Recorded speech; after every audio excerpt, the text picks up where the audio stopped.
Hey everyone, in this video, I'll show you how to schedule posts on Instagram. Let's get started. First, make sure you have the professional account.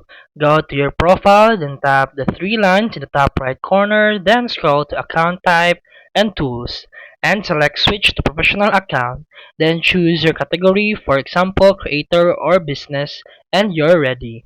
Now, create your post as usual, then tap the plus at the bottom, then choose your photo or video, then press next. Add filters, caption, tags, and other details just like normal.